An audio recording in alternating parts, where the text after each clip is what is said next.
Hello there, and welcome to another Contractor Click podcast episode. This is your host, Danny Barrera, with my amazing and beautiful queen and partner, Mady. Hi, how are you? Welcome back. Thanks. We switched spots. I know. That's cool. We switched spots, and we're going to switch gears right now in the conversation. And what are we talking about today? All right. So one of the biggest complaints that I've had this month has been we're getting leads, but why are they just not converting? Why are they not converting? Why aren't they turning to jobs? I mean, we can go down a rabbit hole. First and foremost, August is an interesting month. Is the month where you have families taking a vacation before going back to school or sending the kids to school, or in other instances, kids are going to college. We have a couple of teenagers, and every summer is interesting because we're trying to squeeze as much as possible in the experience of August. But we've noticed in some markets that the consumer base is quite a bit tighter with their dollars these days. And I believe that it would be great to talk about and dive deeper into what are some of these things that are happening, what are the facts about the situation, and then what are some key strategies we can give to our listeners here at the Contractor Click podcast that they can execute on and carry so that they can land more clients. And something I notice here, I always go back to the drawing board, and thankfully we're surrounded by amazing individuals in our masterminds, in different groups that we're a part of. And we get to hear data from companies running at $50 million, $100+ million, $5 million, $2 million. And we get to see how the bigger boys navigate the market. What are some key distinctions? And it's gotten clearer and clearer to me that the main difference is how consistent they are at the most fundamental things. So what are some of the things you want to touch on in today's I just episode? want to know, what are some ways contractors can make it easier for customers to buy right now? Like, because I think about it, like, what can they do more? What can they do better? What can they add to what they're currently offering to make customers buy more right now? Yeah, I love it. So there's a couple of things in there. Number one is if you are selling, if you're selling water in a desert, is that going to be a good business, right? That's a question. If I ask you that question, Mady, hey, if I'm selling water in a desert, where's sunny? You're going to be sold out. Sold out, okay. Everyone needs water in the desert. Right. And now if I'm selling water when it's completely cold, icy out there, and it's snowing, and it's probably -10 Fahrenheit, and I'm out there, hey, anyone wants water? What do you think? Anyone wants cold water? I think you'd be better off selling like hot chocolate. Hot chocolate and coffee. So you just got to build the temperature, and something that you can do, which is cool, is assess your customer base, your client base. Hey, what are some of the things that we're not offering that you wish we would offer to you? And that's one key question you can ask, because sometimes it's about product diversity. Now, if you're very niche down and you're saying, Danny, I only want to do this thing, amazing. Now let's go back and reverse engineer. What are some of the biggest quote unquote objections that you're getting? And an objection is not, I want to clarify what an objection is not. An objection is not, Mady, I'm going to put this off until December or November. Let's catch up in 60 days. That's more of I would say it's almost like an excuse that you're getting. I'm not going to move forward. Now, the main thing you need to do as a business owner or the sales rep individual, you got to dig deeper. Say, Ms. Johnson, thank you so much for sharing that with you. Now, you mind sharing here when you are saying we're not ready to move forward right now? Could you elaborate a little bit more into what that means for you? And if we role play, what would she say? She's probably gonna. I mean, the truth is, she's probably like shopping around, so she's probably gonna say something like, "Well, we're just not. We have to save up for it, or we have to look at some other people before we make a decision, or something like that." Okay. Now, I want to clarify. Hey, just money aside. Let's just say you need to be putting money aside. Was that the thing that you said? Putting money aside. Say money was no object. Would you do this? Oh yeah, of course. Today? You would. Okay, great. I got to the bottom of it. So now it's probably accessibility of cash, resources, finance, budget, etc. What can I do as a business owner to make it easier for you to buy from me?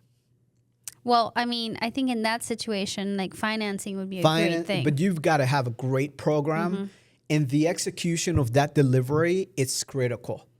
It's how you say things makes a big difference. Yeah.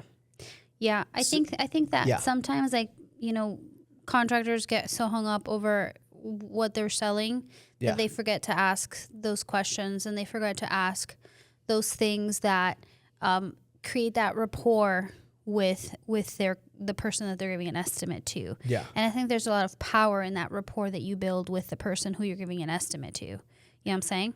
Like sometimes they start talking about like this and that, and this is what sets you apart, and this is what's important. But if you get down to the bottom of like why they're saying no for real, you'll find so much information in that answer. You know what I'm saying? I mean, yes. And part of it is knowing how to sell, how to sell in this economy. It's going to be different.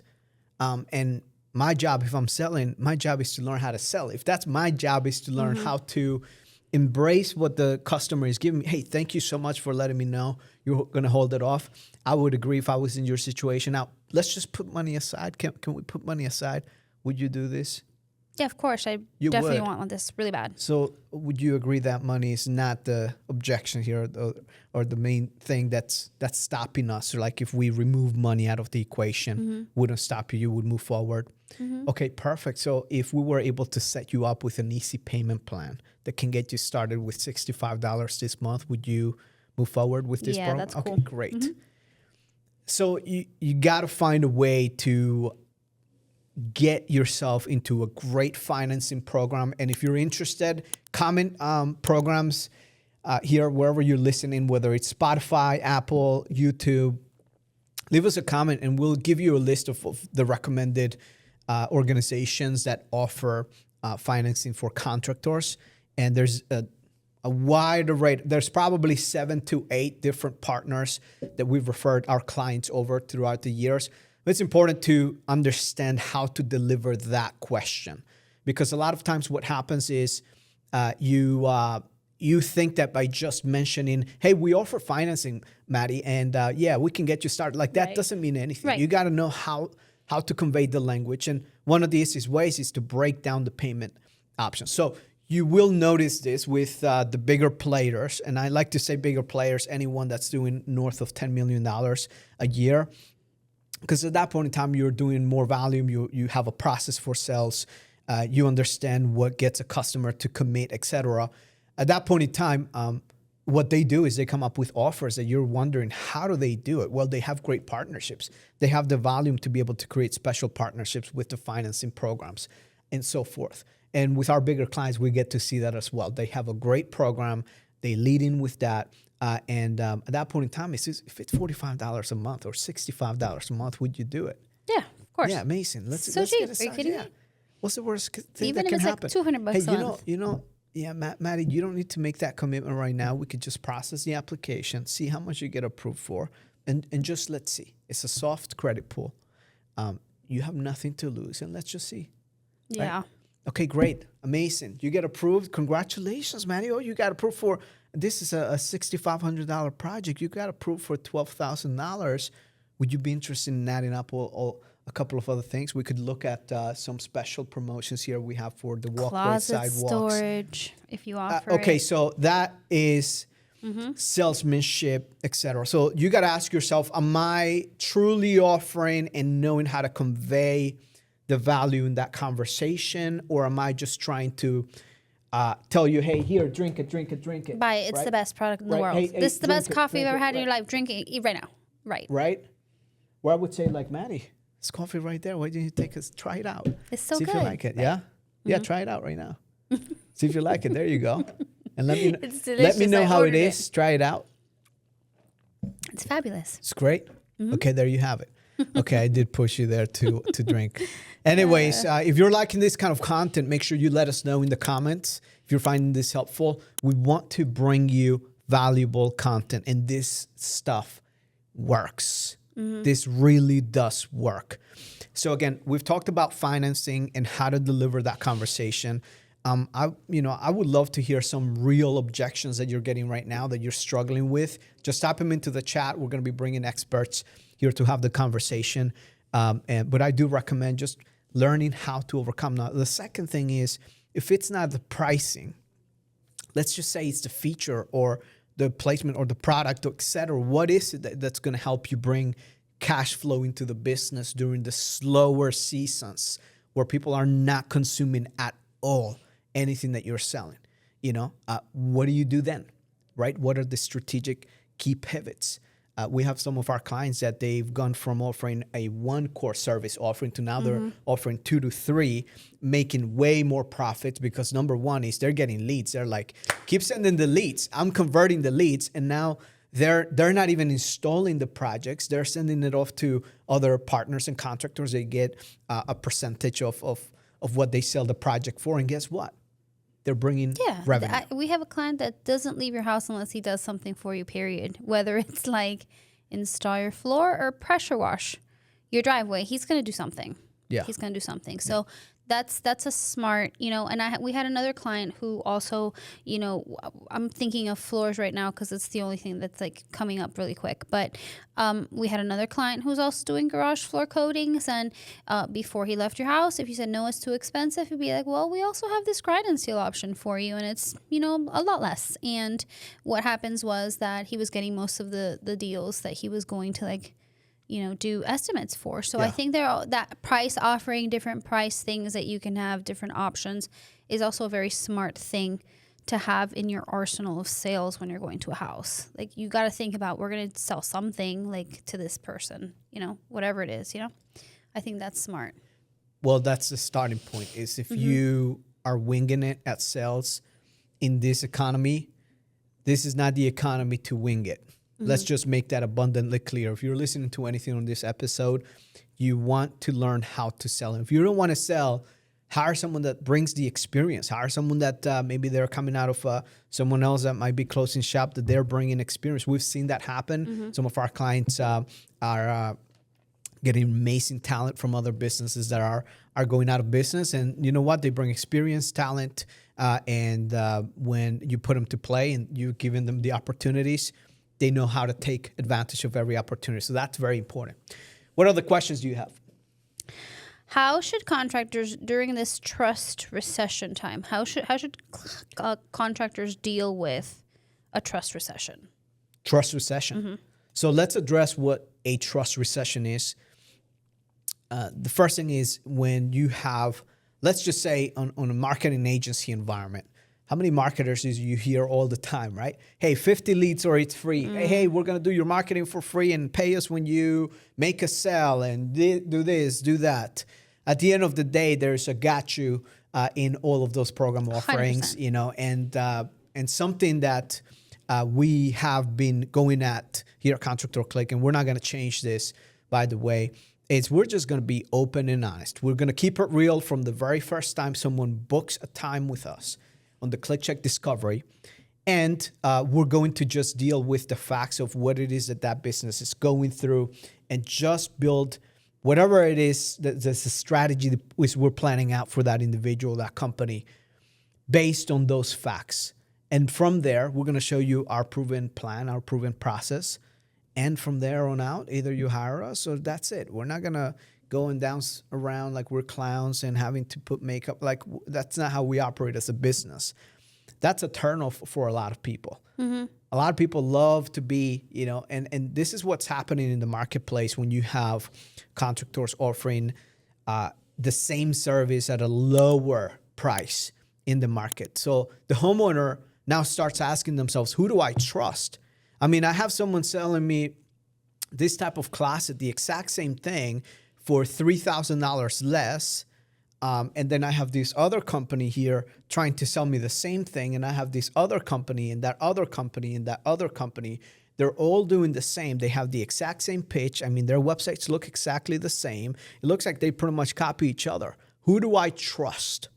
Who do I trust? So do you remember what we talked about on last episode? Yeah, there needs to be some sort of touch points from the lead filling out to the estimate that is going to build trust. it's going to set you apart from the rest of your competition. Because I guarantee you that when you're showing up from the estimate or from the lead form filled to the estimate, you're showing up in their inbox and in their feed with videos, who you are, etc. You're going to start building the trust that lead is going to need before you even step foot in the door. That's right. So the questions, again, this goes back to doing due diligence and questions, which is, what are they saying when they're saying, hey, everyone sounds the same? Tell me a little bit more. Oh, it's the pitch. Maybe I need to alter something in what I'm saying in the beginning, right? And one of our mentors, Mike Aguilera, says, hey, you don't want to be better. You want to be different. Different. You want to be different, right? You want to be different. So how do we build ourselves into a unique path and channel, a unique highway, if you will? Well, you have your brand. You have your brand that distinguishes itself through how you present the brand to the end user, whether it's to the creative strategy, right? Are you running the same ads? If you are you running the same promotions? Are you running the same warranty? Are you running the same sales conversations? Like, those are the things you need to audit inside of your business, and that's part of it. Is when they're hearing the same old promises from everyone, how do you differentiate yourself? It's goes back to doing the due diligence. Now, when you're part of our partners program, Contractor Click, the complete contractor program, these are the questions that we ask, and then we help you and assist you in closing the gaps, because it requires thinking. Yeah, and it requires the execution of it too. You know, it's intentional and it's planned out, but right. You know, when it's executed correctly, it's like it's seamless and it's great. You know, so absolutely, like I think that's something that, you know, is worth looking into if you're in that stage, because that execution of that kind of nurture sequence is magical. Yeah, and one piece of advice I'll give in the trust recession is, you got your Google reviews. I would encourage you to diversify that as well. Yeah. Especially in this economy. Make sure that you are getting reviews on Yelp. You maximize your Yelp reviews. Maximize them as much as possible. Why? It's because the LLM systems, AI, ChatGPT, Perplexity, Gemini, all these systems are going to other review parties to validate your brand. And the consumer now has the ability to go and type in some questions and then start asking based on the review sentiment how that company is. So that's an incredible way. And then the other way is to try to figure out what are some of the biggest problems in your industry locally, and then work on getting testimonials from customers that you've gone out there and having to actually redo the project because someone else messed it up. And anytime you do that, that testimonial can now serve as a piece so that you can send it out as an assignment piece. Hey, by the way, we want you to see what Mrs. Johnson had to say about her experience with us. And now goes the testimonial about how you came through, you were right on budget, you delivered what you need, they hired you to deliver. And those are the subtle things that start closing the gap so that you can earn the trust and respect of the consumer. And at the end of the day, that removes excuses. That's good. That's real good. Danny, I have another question for you. We're talking about digital stuff and things of that nature, but I'd like to know, what are some ways to ramp up business locally?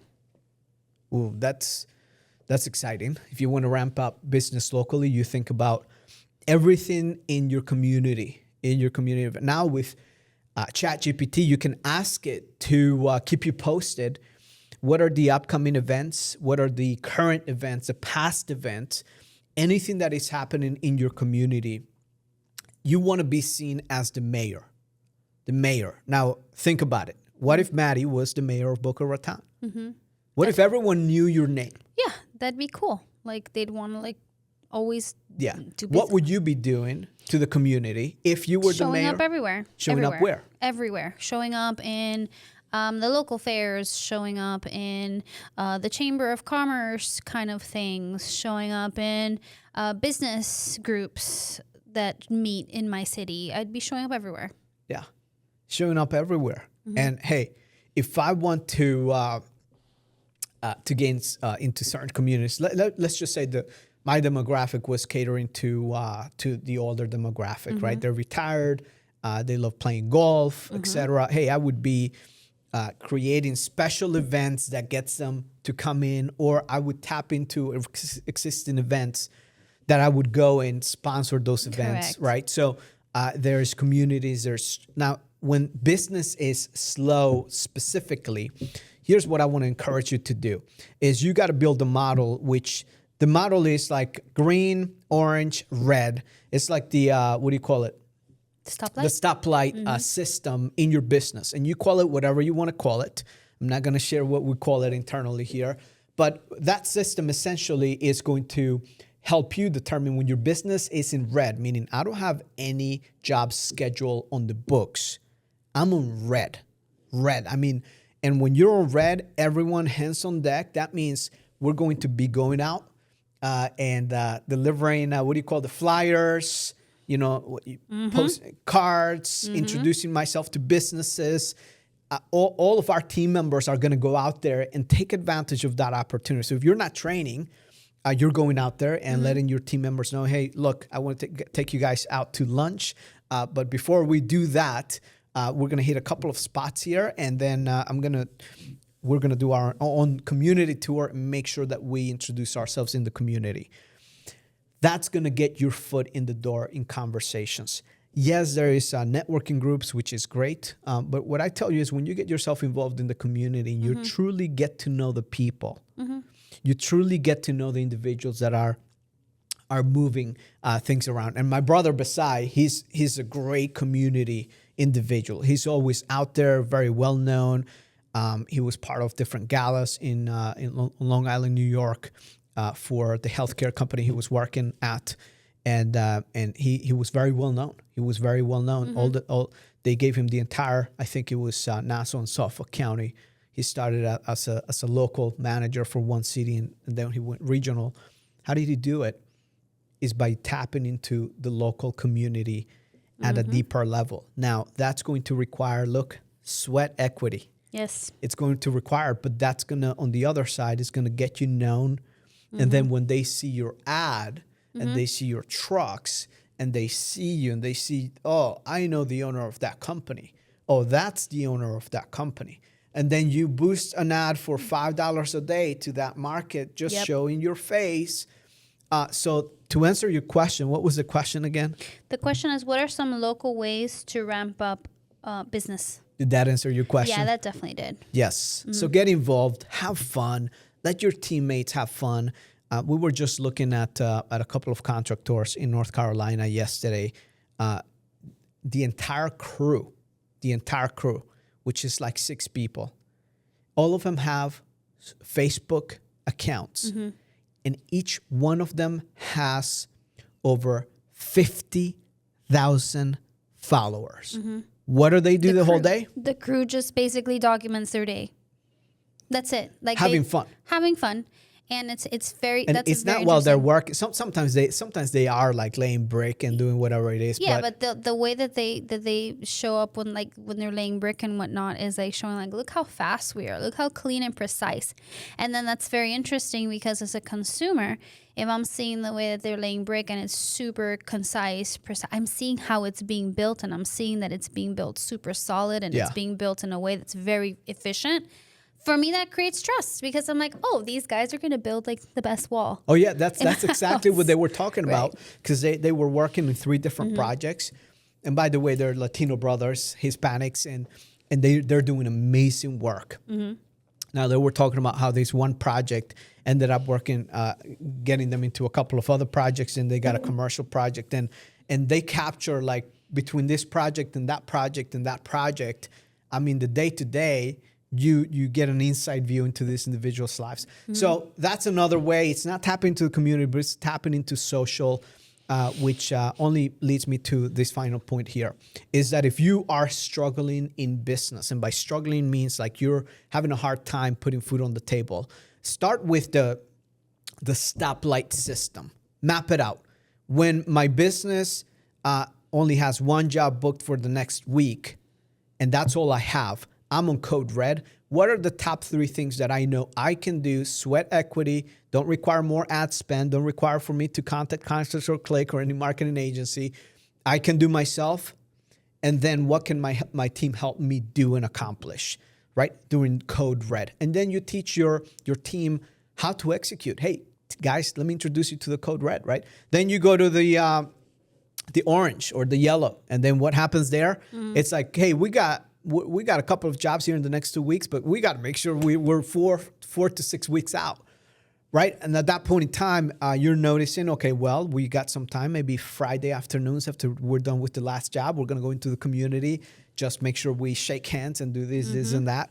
And then when we're in green, we just maintain and manage and continue to optimize and ramp up. And I want to leave you with this message: this is the season to double down. This is the season to double down, not to doubt yourself in the process. And if you need help, if you're wondering what else can I do, hey, get involved. Reach out to Contractor Click. Reach out to someone that you can trust that can help you get to that next level in your business. Now, we're here to serve our clients into their bigger and better future, but it's more importantly that you take action, and not just any kind of action, massive action. Anything that you've heard in the podcast, if it resonated with you, make sure that you share what resonated with you. We'd love to hear with you, and we are here to provide value and content that can help you grow into your bigger and better future. Any closing remarks here? No, I think that's great. Double down, and just find a system and a process that works during this like slow season, and just get to it. If you don't have leads coming in or you're not closing jobs, go back and activate old ones. Figure something out, but like keep moving forward. Just keep moving forward and don't give up. Don't give up. You heard it from Mady. Don't give up. Keep going. We'll see you on the next one.